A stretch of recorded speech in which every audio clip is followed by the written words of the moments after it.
बिस्मिल्लाहिर्रहमानिर्रहीम। अस्सलाम वालेकुम नाज़रीन, दिलासार में खुशामदीद। मैं हूँ यासिर रशीद और मेरे साथ स्टूडियो में मौजूद हैं सीनियर तजज़ियाकार राना मोहम्मद अजीम साहब। नाज़रीन, आज पाकिस्तान तहरीक इंसाफ ने इस्लामाबाद के परेड ग्राउंड में अजीमुश्शान जलसे का इनेकाद किया और दोनों शहर रावलपिंडी और इस्लामाबाद के अवाम वहाँ पर पहुँचे। करीबी मुल्हिका इलाकों से भी लोग आए, लेकिन इस बड़े इज्तिमा को देखने के लिए पाकिस्तान के बड़े शहरों में बड़ी स्क्रीन्स नस्ब की गई और PTI के कारकुनान एक बड़ी तादाद में बड़े शहरों में मुख्तलिफ शाहराहों के ऊपर भी मौजूद रहे। और पाकिस्तान तहरीक इंसाफ के इस जलसे के बाद मुख्तलिफ कयास आराइयाँ भी अब की जा रही हैं। इस जलसे से पहले भी कुछ कयास आराइयाँ थी और अभी इसके इख्तिताम पर भी बातें ये हो रही हैं कि अवाम का जो जम्मे गफ़ीर है उसका टिल्ट अभी भी पाकिस्तान तहरीक इंसाफ की तरफ है। मौजूदा मखलूत हुकूमत ने वो इक़दामात किए हैं और साजिशी बयानी को अगर रद्द करने की भी कोशिश की है तो मौजूदा महंगाई का उनसर ही वो बुनियादी उनसर है जो पाकिस्तान तहरीक इंसाफ की मकबूलियत में इजाफा करेगा और मौजूदा हुकूमत के लिए गिरावट का सबब बनेगा। पाकिस्तान तहरीक इंसाफ का मंशूर क्या होगा? आने वाले दिनों में हिकमत अमली किस हद तक मजबूत होगी? ज़िमनी इंतखाबात के बारे में बात की जा रही थी कि ज़िमनी इंतखाब अगर पंजाब से पाकिस्तान तहरीक इंसाफ जीत जाती है तो आम इंतखाबात में रास्ता वो हमवार हो जाता है और उसके मुस्तकबिल का तयन भी हो जाएगा। तो इस पूरे सियासी मंजरनामे में बात करेंगे, लेकिन सबसे पहले वज़ीर दाखिला राना साहब की गुफ्तगू का कुछ हिस्सा मुलाहिजा करते हैं, फिर गुफ्तगू को वैसे ही आगे बढ़ाएंगे। $1 अरब के लिए जो है वो हम IMF के जो है वो साथ जो है वो नेगोशिएशन में पड़े हुए हैं और वो हमें तिगड़ी का नाच जो है वो IMF जो है वो नचा रहा है। नाज़रीन, इस वक्त आज जो PTI ने मार्च किया इसे महंगाई मार्च का नाम दिया और दूसरी जानिब हमारे वज़ीर दाखिला ये राय रखते हैं कि $1 अरब के पीछे IMF ने हमें तिगनी का नाच नचा दिया है। और ये बात करने के बाद फिर से उन्होंने मलबा PTI पे डाला कि PTI ने जो टर्म्स एंड कंडीशंस के ऊपर IMF के साथ डील की थी वही हमारे गले पड़ी हुई है और इसी वजह से हमें वो मशरूत जो मुज़ाकरात हैं वो करना पड़ रहे हैं। तो राना साहब से बात का आगाज़ करते हैं। राना साहब, आज का सबसे पहले बात करते हैं PTI का जो जलसा था, एक बड़ा जलसा किया PTI ने और इस जलसे के इम्पैक्ट जो है वो आने वाले दिनों में आप क्या देख रहे हैं? बिस्मिल्लाहिर्रहमानिर्रहीम। अस्सलातु वस्सलामु अलैका या सय्यदी या रसूल अल्लाह, अस्सलातु वस्सलामु अलैका या सय्यदी या हबीब अल्लाह। या सर, आज का जलसा बड़ा अहम जलसा था। बहुत से लोग कह रहे थे कि एक जलसा होगा ख़त्म हो जाएगा, नहीं, ऐसी बात नहीं थी।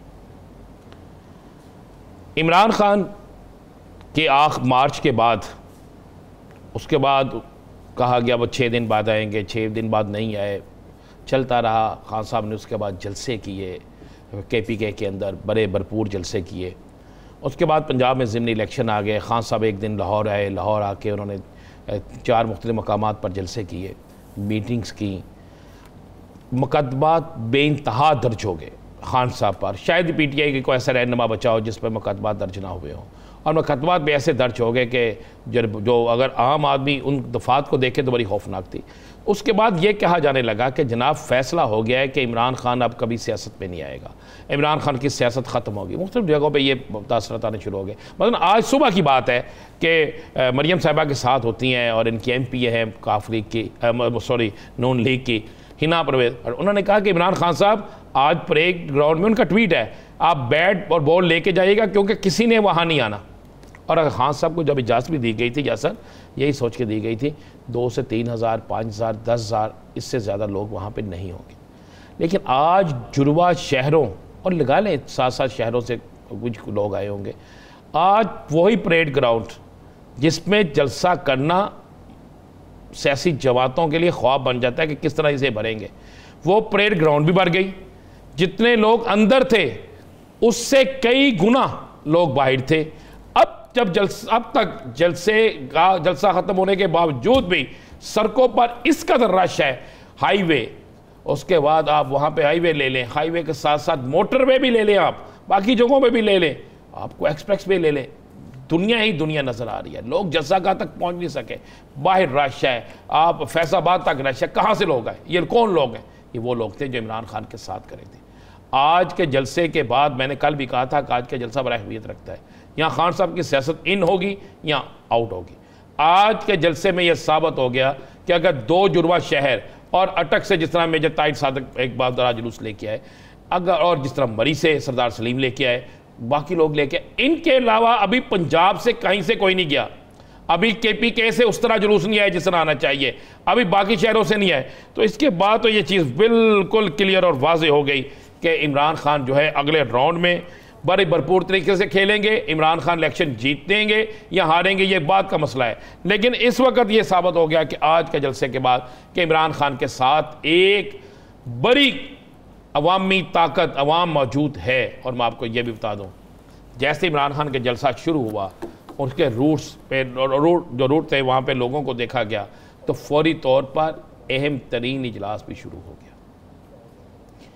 और वह हुकूमती इजलास में बाकायदा से कुछ अदारों को सिविल अदारों को खींचा तानी की गई उनके अफसरान की कि आप तो कहते थे बंदे इकट्ठे नहीं होंगे, आप तो कहते थे लोग नहीं निकलेंगे, आप तो कहते थे लोगों में खौफ भी है, लोग जो है वो किसी सूरत में बाहर नहीं निकलेंगे। ये कहाँ से लोग आ गए? इनको कौन लेके आया? ट्रांसपोर्ट नहीं दी गई, हुकूमत इनकी नहीं है, ट्रांसपोर्ट इन्होंने नहीं दी, लोगों के लिए मोबिलाइजेशन उस तरह हुई ही नहीं, आखिरी दिन हमने इजाज़त दी है, तो फिर लोग कहाँ से निकल आए? ये वो लोग हैं जो इमरान खान के लिए निकले हैं, जो महंगाई के ख़िलाफ़ हैं, जो इमरान खान के काज पे लब्बैक कहते हैं। या सर, अब इसका नतीजा आपको पंजाब के ज़िमनी इलेक्शनों में भी मिलेगा। और मैं आपको बता देता हूँ, खान साहब ने ऐलान नहीं किया, मैं आपको बता देता हूँ, 17 को इलेक्शन होगा। 17 के इलेक्शन का रिजल्ट ज़मीन आसमान का फ़र्क डाल देगा, आपको नज़र आ जाएगा। अब वो तमाम अदारे, मैं इलेक्शन के हवाले से अदारों की बात कर रहा हूँ, वो अदारे जिन पे तकिया किया जा रहा है कि शायद उनको वहाँ से कोई गैबी मदद मिल जाएगी उम्मीदवारों को और हुकूमत जीत जाएगी, अब ऐसा नहीं होगा। आज के जलसे के बाद एक चीज़ तो क्लियर हो गई कि अगर 20 तारीख के किस इलेक्शन में 17 तारीख के इलेक्शन में कोई धांधली की गई तो अवामी रिएक्शन बड़ा सख्त आएगा, वहाँ बाहर निकलेगी। और खान साहब जो बार बार कह रहे हैं ना, बार बार कह रहे हैं कि धांधली की तैयारी हो रही है, धांधली की तैयारी हो रही है, ये उन लोगों को खौफजदा किया जा रहा है जो धांधली की तैयारी कर रहे थे। अब धांधली मुश्किल हो गई हो, अब कारकुन खड़े होंगे और इतना खौफनाक सिनेरियो बनेगा, या सर आप सोच नहीं सकते। यानी आप ये समझते हैं कि पाकिस्तान तहरीक इंसाफ जो है वो लॉन्ग मार्च की तैयारी से ज़्यादा अब ज़िमनी इंतखाबात की तैयारी पे जोर देगी, और फिर अगर लॉन्ग मार्च का ऐलान हुआ भी तो वो 22 तारीख के बाद होगा। लॉन्ग मार्च का ऐलान जो है मैं आपको बता देता हूँ 17 से लेके 17 के बाद होगा, 17 से 25 के दरमियान होगा, 17 जुलाई से 25 के दरमियान। आप ये समझते हैं कि लॉन्ग मार्च होगा? होगा, 100% होगा। और इस दफ़ा मैंने ऐसी क्या चीज़ है कि जो लॉन्ग मार्च के फैसले को तब्दील कर सकती है?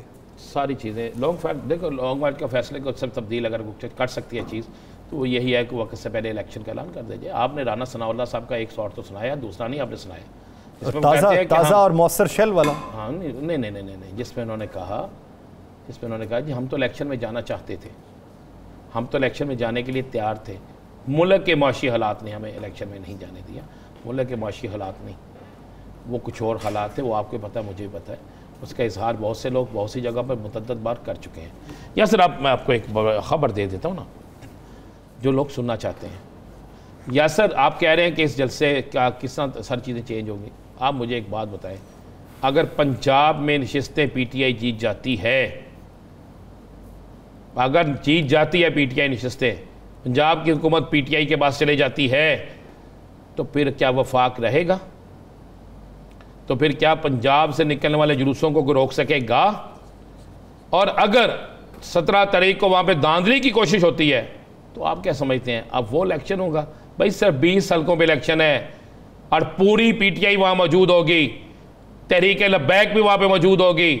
आपको पता है कि खौफनाक तरीन इलेक्शन हो रही है, और इस इलेक्शन में तो हमें बहुत सी स्मेल ऐसी आ रही है जो शायद बेहतरी की ना हो हुकूमत के लिए।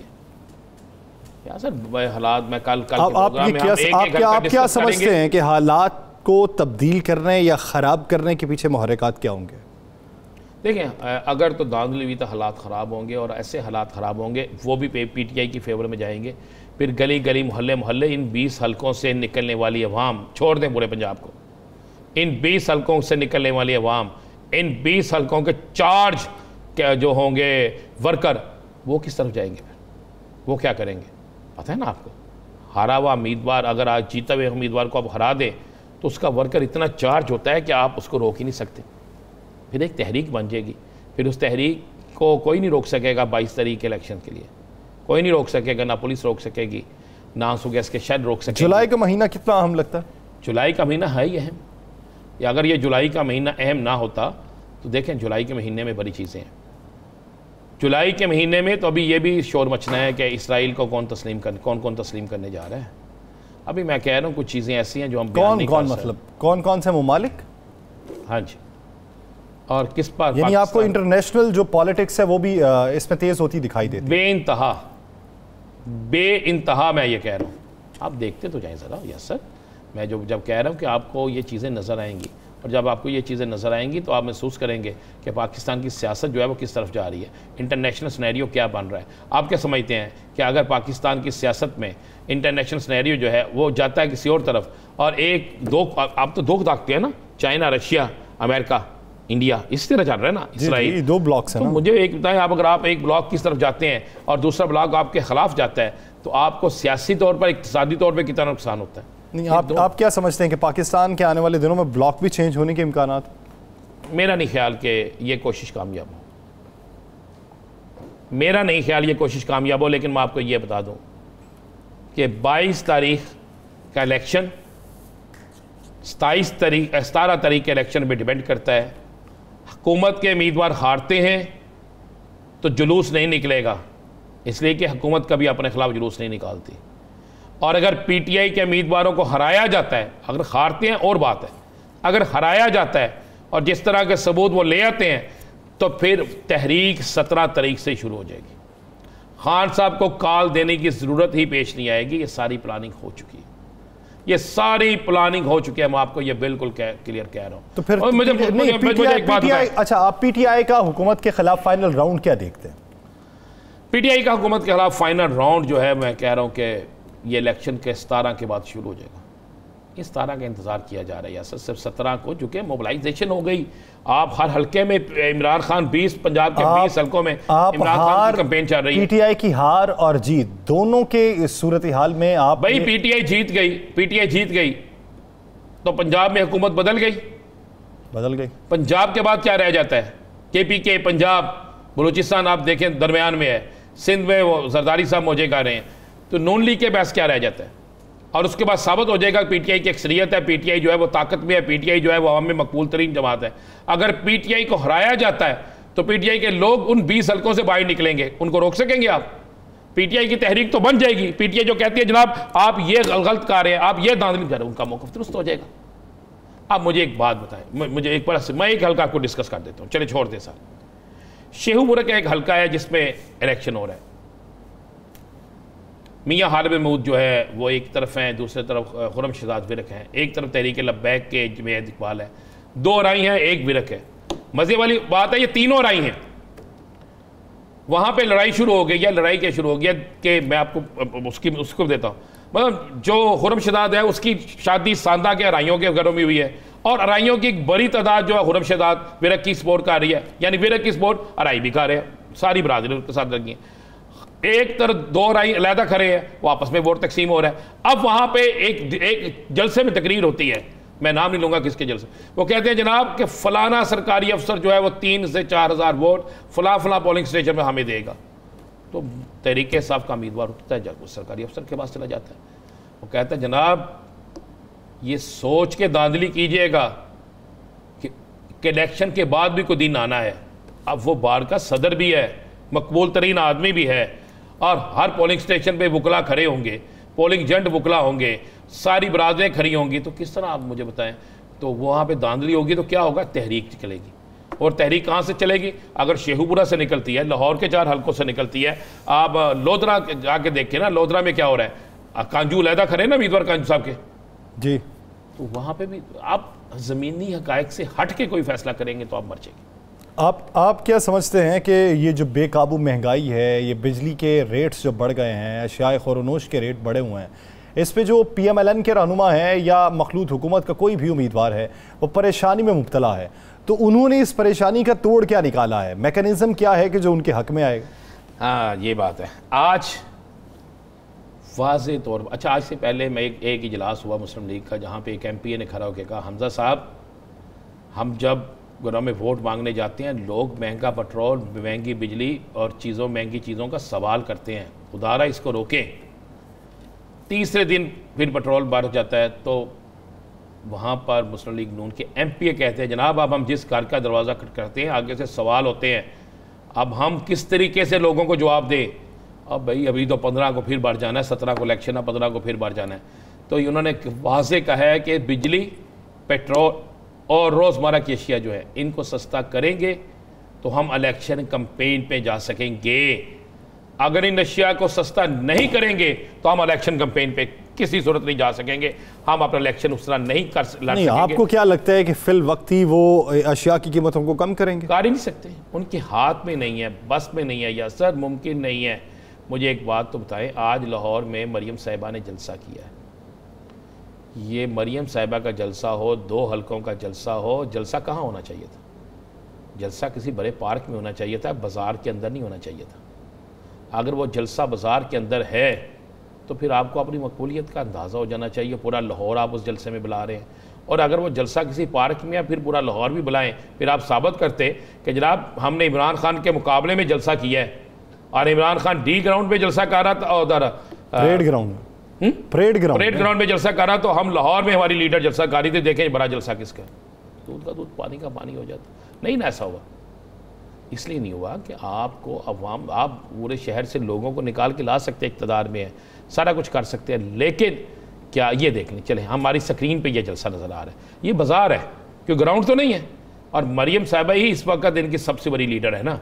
अगर क्राउड को इकट्ठा करने के हवाले से बात की जाए, दीगर मामला पे बात की जाए, तो सबसे बड़ी लीडर को इनकी मरियम साहिबा ही है ना। तो मरियम साहिबा के लिए जलसा तो होना चाहिए था भाई किसी बड़ी ग्राउंड में, और उस ग्राउंड में पता लगता कि परेड ग्राउंड से बड़ा जलसा है, फिर तो मज़ा भी आता। तो यार सर ये तो बड़ी क्लियर है बात है कि इनके MPA, मैं आपको दुरुस्त कह रहा हूँ, MPA MNNS ने कह दिया है कि जनाब अगर इलेक्शन जीतना है तो महंगाई पे कंट्रोल करें, गैस की, बिजली की कीमतें जो है वो कम करें, पेट्रोल की कीमतें कम करें, रोज़मर्रा की अशिया की कीमतें कम करें, अवाम को रिलीफ दें। किस तरह देंगे वो रिलीफ? जब तक मुफ्ता इस्माइल है वो रिलीफ तो नहीं मिलता भाई। वो तो जब अच्छा, मुफ्ता इस्माइल साहब के हवाले से ख्वाजा आसिफ साहब का ये बयान है कि पार्टी के अंदर उनके इक़दामात के ऊपर तहफ़्फ़ुज़ात हैं, शख्सियत भी उनकी जो है उस पर भी तहफ़्फ़ुज़ात हैं, लेकिन हम पार्टी जो है वो उनके साथ खड़ी है। ये तहफ़्फ़ुज़ात की बुनियाद कहाँ से डली? देखें, आपने कैसर शेख साहब की बात सुन ली थी। वो कैसर शेख साहब तो वो पहले भी बहुत से इक़दामात के ऊपर भी करते रहे। मुफ्ता इस्माइल साहब के साथ वो चैम्बर में मौजूद रहे, इसलिए उनके तहफ़्फ़ुज़ात हो सकते हैं। चले ख्वाजा आसिफ साहब कहाँ पे रहे उनके साथ? वो सियालकोट से हैं, वो कराची से हैं, ना उनका कारोबार साझा है ना कोई चीज़ है। ख्वाजा साहब ने ठीक बात की है भाई। लोग कहते हैं, मुस्लिम लीग नून के लोग कहते हैं कि जनाब ये जिस वक्त ये आते हैं टीवी पे तो खौफ की फ़ज़ा पैदा हो जाती है, और ये हंसते हुए कहते हैं कि हाँ हमने पेट्रोल महंगा कर दिया, हाँ हम ऐसे कर। वो कहते हैं, लोग हमें गालियाँ निकालते हैं, लोग हमें कहते हैं ये आपने क्या किया। मुफ्ता इस्माइल तब्दील हो रहे हैं, आपको ये बिल्कुल कह रहा हूँ। क्या इसहाक डार साहब आ रहे हैं, लेकिन इसहाक डार साहब आके भी अब क्या कर लेंगे? जो काम इतना बिगड़ चुका है, जो काम जिस नहज पे पहुंच चुका है, अगर आप ये कहें कि आप उस नहज से वापस लें, मुमकिन नज़र नहीं आ रहा यार सर। आगे हालात मुझे और खौफनाक होते नज़र आ रहे हैं। जिस तरह कोरोना की शरह रेशो बढ़ रही है, जिस तरह कोरोना फैल रहा है, जिस तरह बाकी मामलात है, आप कहाँ से कंट्रोल करेंगे? आपने आज मुझे मुस्लिम लीग नून से तल्लक रखने वाले यासर एक बड़े ताजर रहनुमा ने कहा, उसने कहा जनाब हमें इमरान खान के दौर में तमाम इंडस्ट्री को एक रिलीफ मिला हुआ था कि आप 10 से ऊपर चलाएंगे बिजली के यूनिट, 10,000 से ऊपर गालबन या 10 लाख से ऊपर, तो आपको खसूसी रियायत मिलेगी। और जो कोरोना के दिनों में नुकसान था वो पूरा, कहता इस हुकूमत ने आके जून में वो सारा ख़त्म कर दिया है, हर चीज़ वो ख़त्म कर दी है। कहता अब लोग, इंडस्ट्रियल जितने लोग हैं वो रो रहे हैं, वो कह रहे हैं हम किस तरह गुजारा करें, हमारे पास ये जो माल है, ये जो बजट का एक कागज़ है, ये जो हम बजट बनाते हैं उससे 3 गुना ज़्यादा हो गया है, क्या होगा? चलिए मैं आपको एक और बता देता हूँ ना, आने वाले चंद दिनों में बहरान आ रहा है, बहुत बड़ा बहरान आ रहा है पेट्रोल का। किस तरह? पेट्रोल कम नहीं हो रहा, पेट्रोल बेचने वाले तमाम डीलर्स जो है हड़ताल पे जा रहे हैं, वो कह रहे हैं पेट्रोल पंप बंद करेंगे। मैंने पूछा भाई क्यों बंद करेंगे, क्या वजह? उन्होंने कहा जनाब बात यह है कि पेट्रोल की कीमत अगर 150 रुपये थी तो हम जितना मंगवाते थे वो एक लागत थी, अब उससे डबल हो गई है, 250 पे चला गया है। हमारी इन्वेस्टमेंट ज़्यादा हो गई है लेकिन हमारी प्रॉफिट वही है, 2 रुपये कुछ पैसे। जब तक हमारी प्रॉफिट नहीं बढ़ेगी तो हम तो किसी सूरत नहीं ये बेचेंगे। अब एक प्रॉब्लम, अगर उसकी प्रॉफिट बढ़ाएंगे तो वो किस पे बोझ डालेंगे? वो आम सारफ पे पड़ेगा ना, तो आप किस तरह समझते हैं कि आने वाले दिनों में कुछ नहीं होगा? अच्छा, आने वाले दिनों में नहीं होगा। मैं आपको कह रहा हूं कि आने वाले दिन जो हैं, इमरान खान ने ऐसे जलसा नहीं किया। आज के जलसे के बाद बहुत से अदारे जो हैं वो सोचेंगे, आज के जलसे के बाद बहुत सी सोचें तब्दील होंगी, और इमरान खान जो है वो जो अभी तक आज भी उन्होंने जो कॉल नहीं दी, वो ज़िमनी इलेक्शन का इंतजार कर रहे हैं। और आप यानी ज़िमनी इलेक्शन का इंतजार हो रहा है, और ज़िमनी इलेक्शन के इंतजार के बाद उसके जब नताइज आएंगे फिर ही तहरीक को बढ़ाया जा सकता है, तहरीक को तेज़ किया जा सकता है, और पाकिस्तान मुस्लिम लीग नून के लिए आने वाला वक्त जो है वो बहुत मुश्किल दिखाई देता है। नाज़रीन, इसी मंजरनामे पे मजीद भी बात करेंगे, लेकिन एक शॉर्ट ब्रेक लेनी है, कहीं नहीं जाएगा, स्टे विद अस।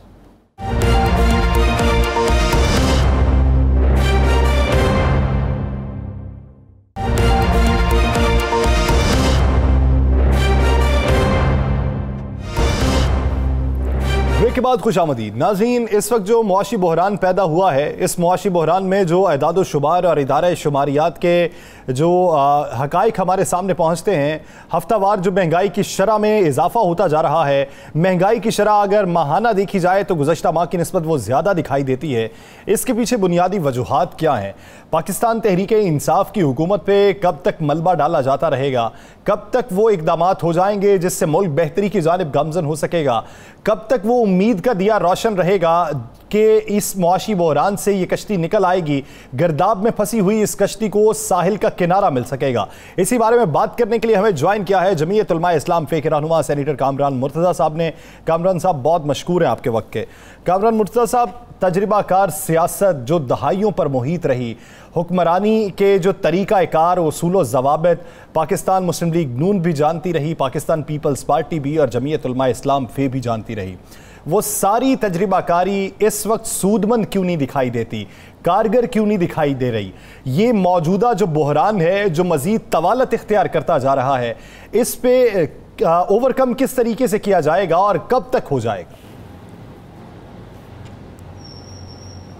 देखिए, हमारे पास सारे के लिए एक तो घिसा पिटा जुमला है कि पिछली हुकूमत वाला जो सारी हुकूमतें करती हैं, मगर ये मेरा ख्याल है ये नैरेटिव भी जो है मज़ीद अब नहीं चल पाएगा।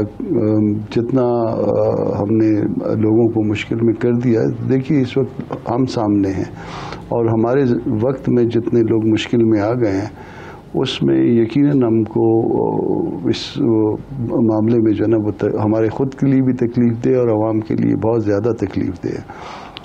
बज़ाहिर जो कहा जा रहा है कि ये 1-2 महीने के अंदर, 3 महीने के अंदर इस मामले को हम मीट विद कर लेंगे, और मगर इसके साथ एक और भी जो नेगेटिव बात हमारे बारे में कही जा रही है कि आप तो पहले भी कहते थे कि इसको जो ना हम इमीडिएटली आते सार जो ना इस मामले को हम ठीक कर लेंगे, मगर वो हमसे नहीं हो पाई।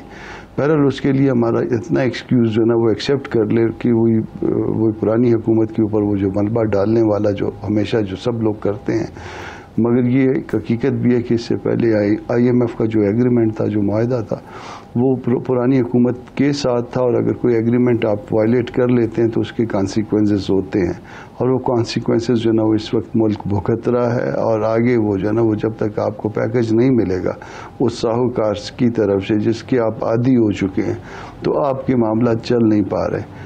अपने पाँव पे खड़े होने की शायद अभी तक हम में विल नहीं है। हम सामान तईश जो है ना उसका मंगवाना बंद नहीं कर सकते, हम बड़ी गाड़ियाँ बंद नहीं कर सकते, हम जो है ना वो आम आवाम के साथ अपना इस अभी तक हम ज़हनी तौर पे इसके लिए तैयार नहीं है कि हम उसी स्टैंडर्ड पे आ जाएं जिसमें आम अवामुन्नास है, और उसी तरह से मामले को लेके चलें।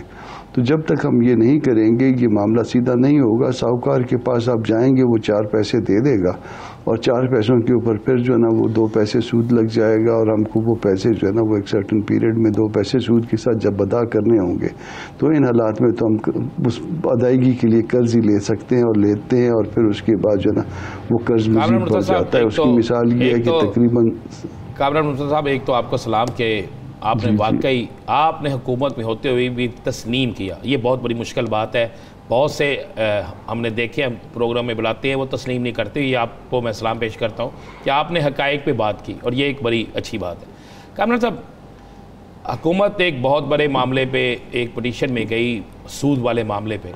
मौलाना साहब की मुलाकात हुई, कहा गया कि हम इस पटिशन में इसको वापस ले लेंगे। आज के दिन तक वापस नहीं हुई, आने वाले दिनों में भी इसके इम्कानात नज़र नहीं आ रहे। जमीयत उलमा इस्लाम ने हमेशा इस पर बात की है और इसके ख़िलाफ़ गए हैं।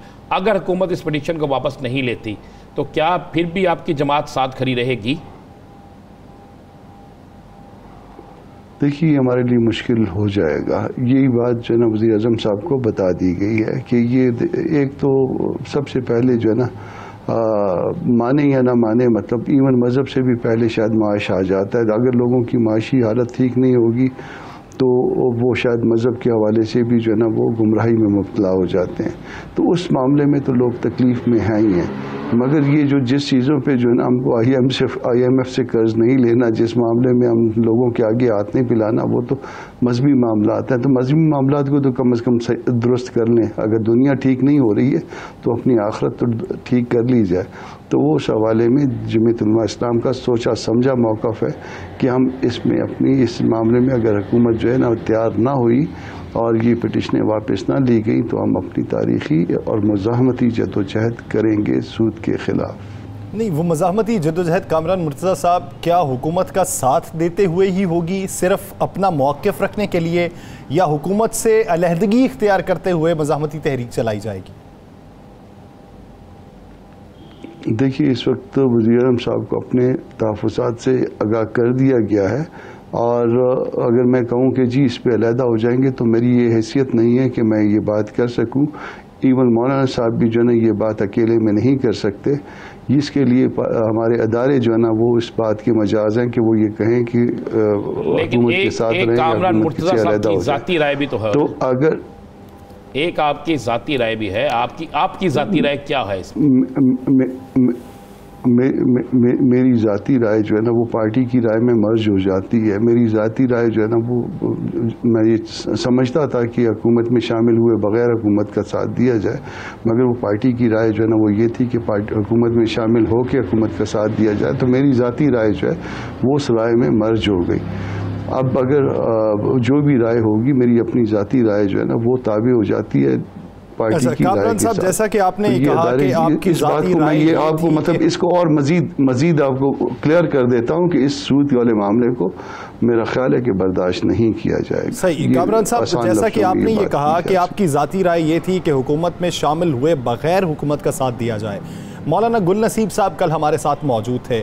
उन्होंने कुछ बातें की। उन्होंने ये कहा कि पाकिस्तान पीपल्स पार्टी जो है, पाकिस्तान मुस्लिम लीग नून जो है और JUI जो है, ये तीनों इस वक्त जो जमातें हैं वो मौरूसी सियासत पे यकीन रखती हैं और उसी के पैरोकार बनते हुए अपनी सियासत को आगे बढ़ा रही हैं। इस पे आप क्या मौक़िफ़ रखते हैं? मौलाना गुल नसीब मेरे लिए मोहतरम है, मगर बात ये है कि ये जब मुफ्ती महमूद साहब के बाद मौलाना साहब पार्टी के कायद थे तो उस ज़माने में वो अमीर सूबा खैबर पख्तूनख्वा भी थे। उस ज़माने में वो सेनेटर भी बने। तो उस ज़माने में ये मौरूसी सियासत वाली बात दुरुस्त थी, और जब उसके बाद जो है ना उनको कोई ओहदा ना उनके पास रहा पार्टी के अंदर, या पार्टी के अंदर वो मकाम जो है ना वो मेंटेन ना कर पाए, तो फिर उनको मौरूसी सियासत याद आ गई। अब अगर मुफ्ती महमूद के बेटों में इतनी सलाहियत है कि वो पार्टी की क़यादत कर सकें, तो अब ज़ाहिर है वही क़यादत करेंगे। अगर मुझ में अगर इतनी सलाहियत होती तो उनकी जगह मैं होता, या किसी और में अगर इतनी सलाहियत होती मौलाना गुल नसीब में या किसी और दोस्त में, तो वो होते। तो ये आप देखिए कि मौलाना साहब की उस क़यादत को आप एक दफ़ा एक लम्हे के लिए भूल जाइए कि वो मुफ्ती महमूद साहब के बेटे हैं, मगर उनकी क़यादत आप देखें कि वो मुसलमा है। JUI के हवाले से JUI का प्रोग्राम वो आगे लेके चले हैं, कोई उससे पीछे नहीं उन्होंने किया। तो इस बात पे कि वो मुफ्ती महमूद साहब के साहबजादे हैं, उन पे तनकीद करना, और वो उस वक्त मौलाना फजलुर रहमान पे तनकीद कम और हवाला मौलाना असद का दे रहे थे। मैं असद को मैंने बहुत करीब से देखा है, और अब अल्लाह ने अगर उसकी तीसरी नस्ल में भी ये सलाहियत रख दी है तो फिर आप दोनों को बिठा लीजिए, आपको खुद जो है ना वज़न का दोनों का एहसास हो जाएगा। अगर सिर्फ जेलस होना है तो वो तो जेलस हो जाए, और अगर असद जो है ना वो मुझसे ज़्यादा सलाहियत रखता है, तो अगर वो पार्लियामान पार्टी का लीडर है तो मेरा ख्याल है कि ये उसके लिए ये डिस्क्वालिफिकेशन नहीं होनी चाहिए कि वो मुफ्ती महमूद का पोता है और मौलाना फजलुर रहमान का बेटा है। अगर उसमें क्वालिटी है और वो क्वालिटी को वो प्रूव कर रहा है। कामरान मुर्तज़ा साहब, हुकूमत जो इक़दामात कर रही है, बिजली महंगा, पेट्रोल महंगा और दीगर जो सब्सिडी ख़त्म की जा रही है, क्या इसमें तमाम मशावरत में जमीयत उलमा इस्लाम शामिल है, उसकी मर्ज़ी शामिल है? मैं आपकी बात पूरी तरह सुन नहीं पाया। मैंने इतना तो सुना कि तमाम मुशावरत में शामिल है या नहीं, मगर किस मुशावरत, पेट्रोल की महंगाई, बिजली की महंगाई, खुर्दोनोश की अशिया जो महंगी हो रही हैं, जो सब्सिडी ख़त्म की जा रही है और बहुत सी चीज़ें हैं, क्या इन तमाम मामलात में जमीयत उलमा इस्लाम जो है उसकी मुशावरत और उसकी हाँ शामिल है? देखिए, इसका एक तो बहुत आसान सा इलाज है ना कि अपनी जान छुड़ाने के लिए मैं ये कह दूं कि हम मुशावरत में शामिल नहीं है, मगर हुकूमत में शामिल होना ही जो है ना, और उसके बाद जो है ना ये इस बात की वो है कि हम इस बात के भी जो पेट्रोल जितना भी बढ़ा है हम उसमें उसके उतने ही जिम्मेदार हैं जितना कोई और शख्स जिम्मेदार हो सकता है।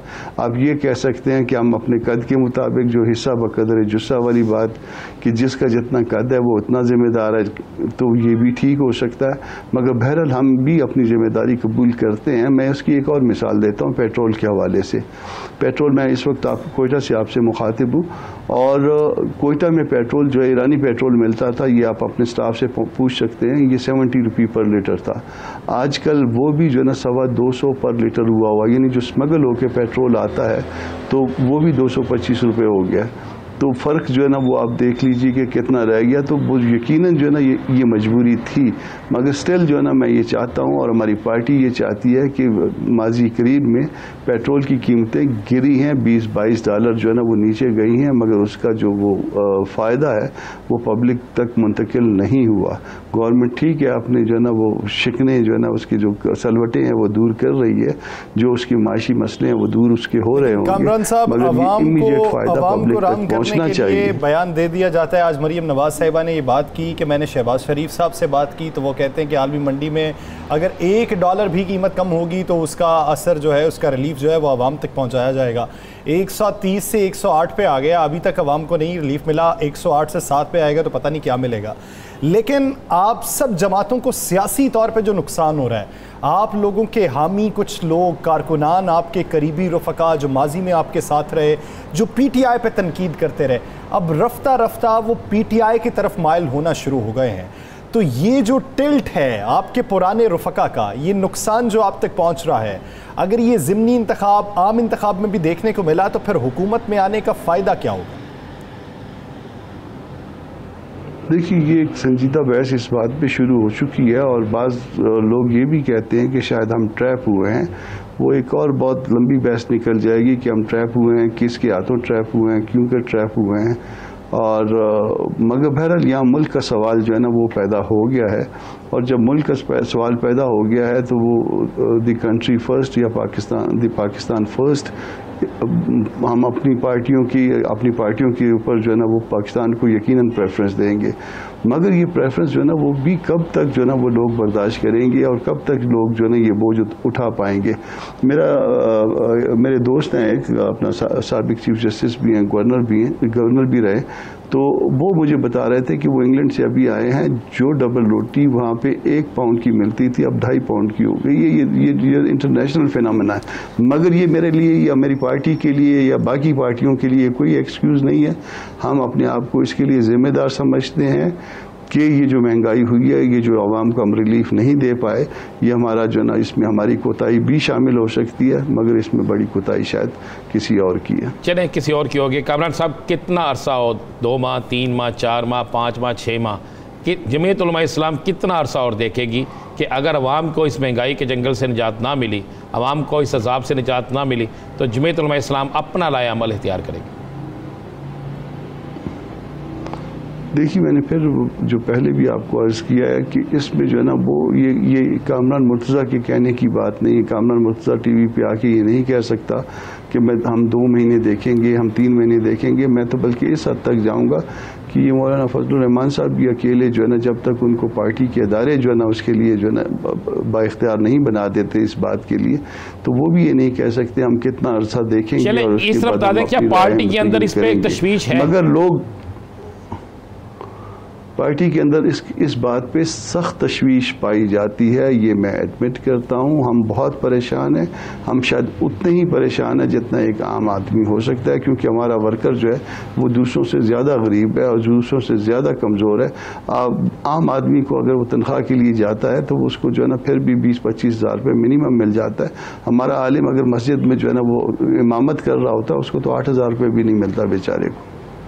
तो कामरान मुर्तज़ा साहब, बहुत से रहनुमा ये इकरार करते हैं कि इब्तदाई तौर पर जब हम आए थे तभी हमने जो बाहमी मुशावरत की थी, फ़ैसला ये हुआ था कि 3 से 4 माह हमने गुजारने हैं। तो फिर वो नुक्ता बाहमी किसने पैदा किया, किसकी तरफ से हुआ कि आपने ये फ़ैसला किया कि वो 3 से 4 माह दौरे इक़्तिदार नहीं रखना, अब इसे जमहूरी मुद्दत पूरी करने के बाद ये अवाम में जाने का फ़ैसला बरकरार रखना? ये बात बिल्कुल दुरुस्त है कि हमने ये फैसला किया था कि सर्टन अमेंडमेंट्स हमने करनी थी और अमेंडमेंट्स करके हम पब्लिक के पास जाते, यही हमारा मुतालबा था।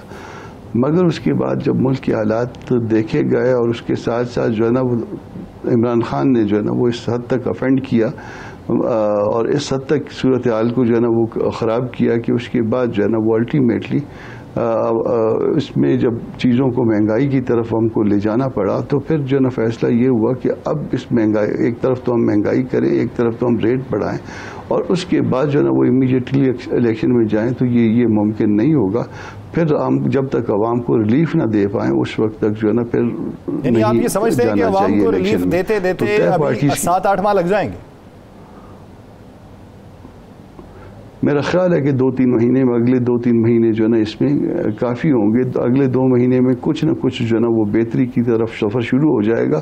असल में हमारा सारा निज़ाम जो है मईशत का वो डिपेंड कर रहा होता है दूसरों के कर्ज़ों पे। हम कर्ज़ों पे पलने वाली कौम है और कर्ज़ा जब नहीं मिलता तो उसका नतीजा जो है ना फिर इस तरह का हुआ करता है। हम वो मुफ्त की मैप पीते हैं और फिर समझते हैं कि रंग लाएगी हमारी ये जो वादा किसी है एक दिन। ये मुफ्त की मैं कि जो है ना हम आदी हो गए हैं और ये तय करना होगा कि ये किन तबकों के ऊपर, किन तबकों की जो है ना, किन तबकों के लिए जो है उन पर जो है ना कट लगनी चाहिए और उसके नतीजे के तौर पे जो है ना वो मुल्क जो है वो सीधे रास्ते की तरफ चल पड़े। मुफ्त की मै के आदी होके निज़ाम को इस तरफ चलाया गया और अब बेहतरी की कोशिश रही है। 2 से 3 माह दरकार होंगे। बहुत शुक्रिया कामरान मुर्तज़ा साहब इस हवाले से अपना वक्त देने के लिए। नाजरीन, दीगर इश्यूज़ पे बात करेंगे एक शॉर्ट ब्रेक के बाद। कहीं नहीं जाएगा, स्टे विद अस।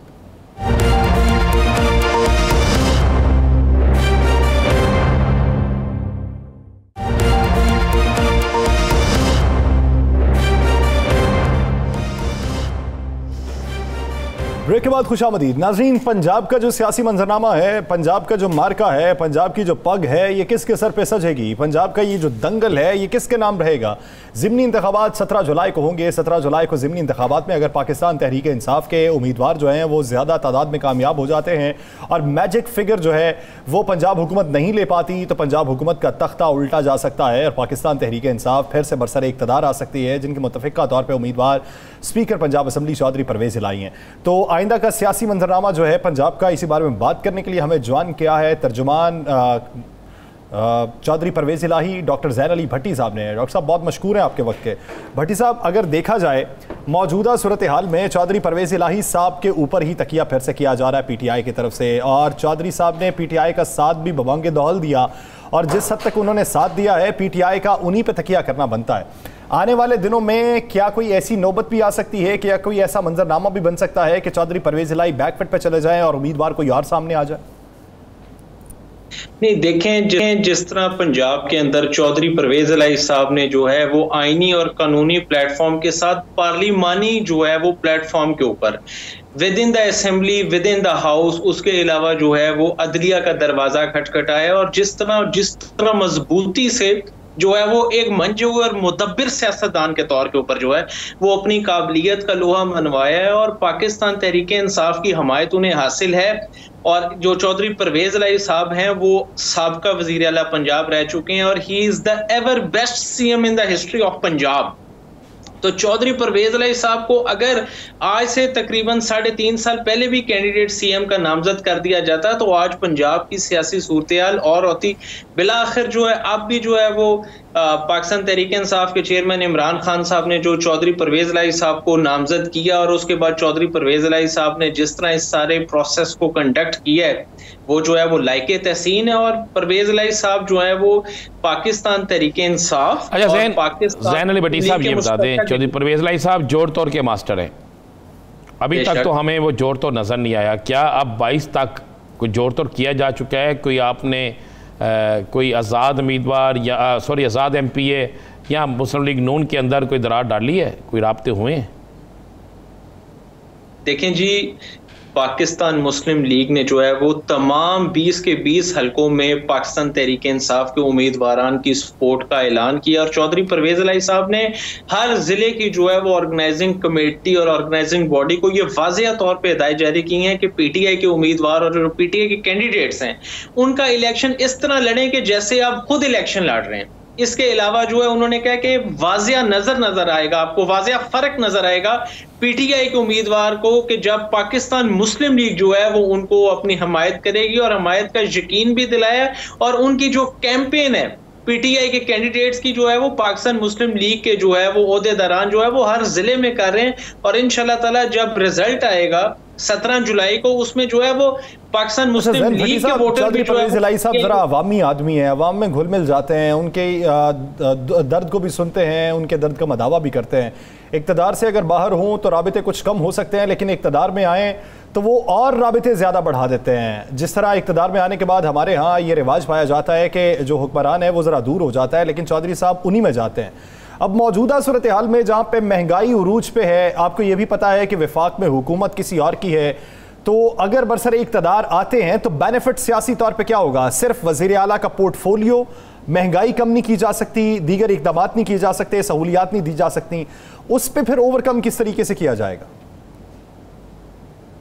देखें जी, सबसे पहले तो जब 17 जुलाई को ये मंजरनामा वाज़ेह होगा और सारी जो है पॉलिटिकल सिचुएशन उसमें क्लैरिटी आ जाएगी, तो उसके बाद जो है वो इंशाल्लाह ताला 22 को जो है वो सुप्रीम कोर्ट के हुक्म के मुताबिक जो है वो CM का इलेक्शन हो जाएगा और इंशाल्लाह ताला उसमें चौधरी परवेज इलाही साहब भी जो है वो कामयाब होंगे।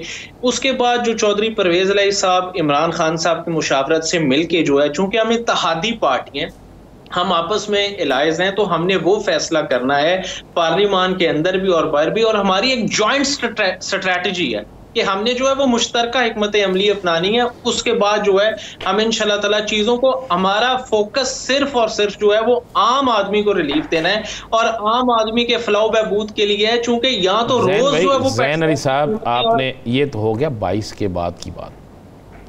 22 के इलेक्शन में आपने कोई अपने मुखालफिन की जोड़ तोड़ शुरू की है? कोई आज़ाद उम्मीदवार जो आज़ाद MP हैं उनमें से किसी के साथ जो सब के राब्ते को मुस्लिम लीग नून के अंदर डेंट डालना, कोई ऐसा हुआ है मामला? जी, चौधरी परवेज इलाही साहब जो हैं वो आगे भी जब स्पीकर का वो इलेक्शन जीते थे तो PMLN के 20 जो हैं MPAs उन्होंने चौधरी परवेज इलाही साहब को वोट दिए थे और जो है वो CM से ज्यादा वोट चौधरी साहब ने लिए थे उस टाइम।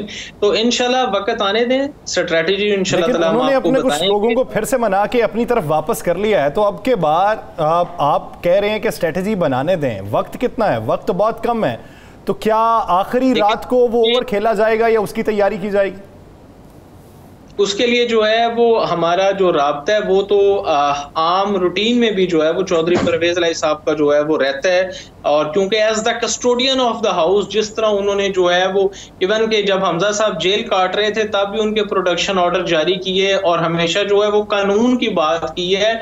और जो है वो उन्होंने हमेशा किसी भी, चाहे वो अपोजिशन के अरकान असेंबली हैं या हुकूमत के अरकान असेंबली हैं, चौधरी साहब ने किसी के साथ जो है वो कोई ज्यादती नहीं होने दी और हमेशा जो है as the custodian of the house अपने जो मेंबर्स हैं उनको प्रोटेक्ट किए। लेकिन आपके साथ तो हो गया ना सारा कुछ, चौधरी साहब के साथ तो सारा कुछ हो गया ना। चौधरी साहब के साथ जो असेंबली में हुआ, परवेज इलाही साहब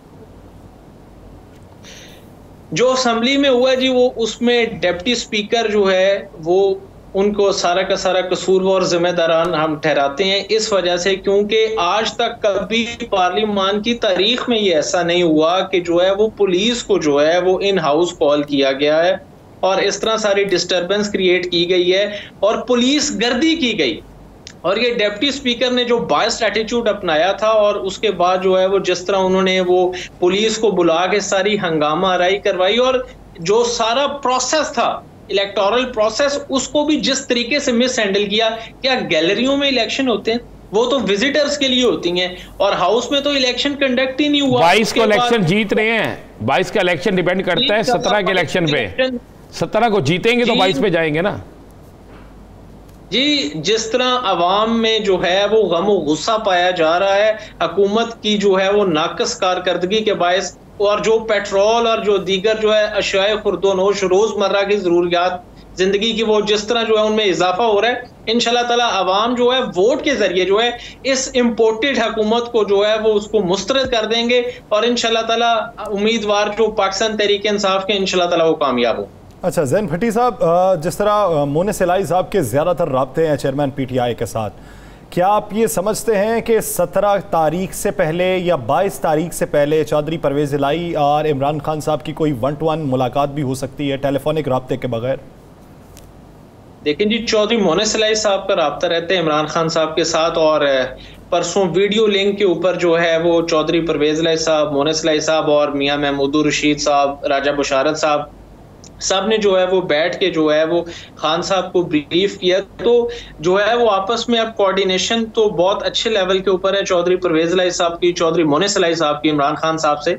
तो लेट्स द टाइम कम्स, इंशाल्लाह आपको पता चलेगा कि इंशाल्लाह ताला को बेहतर से बेहतर ही जो है वो सूरत हाल होगी। नहीं, वीडियो लिंक पे गुफ्तगू तो हो चुकी होगी, लेकिन खान साहब लाहौर में उन्होंने बहुत से दौरे किए हैं। क्या वजूहात हैं कि मोनिस इलाही साहब राबिते में हैं लेकिन चौधरी परवेज़ इलाही साहब के साथ वैसे सिंक नहीं है? बुनियादी वजह क्या है उसके पीछे? नहीं, चौधरी परवेज़ इलाही साहब के साथ जो है वो चौधरी मोनिस इलाही जो है वो सारी कोऑर्डिनेशन करवाते हैं चौधरी परवेज़ इलाही साहब की और इमरान खान साहब की। तो इसमें क्या कोई बात नहीं, बिल्कुल भी इसमें कोई 17 जुलाई को जो ज़िमनी इंतखाब होने वाले हैं उस ज़िमनी इंतखाब का नतीजा जो है वो आपके हक में आएगा और फिर 22 जुलाई का जो इंतखाब होगा वो चौधरी परवेज़ इलाही साहब भी जीतेंगे और अवाम की हिमायत आप ही को हासिल है। बहुत शुक्रिया डॉक्टर ज़ैन अली भट्टी साहब इस हवाले से अपना वक्त देने के लिए। नाज़रीन, द लास्ट आवर का वक्त ख़त्म हुआ चाहता है, मुझे और राना अजीम साहब को दीजिए इजाज़त। अपना बहुत सा ख्याल रखिएगा। अल्लाह निगहबान।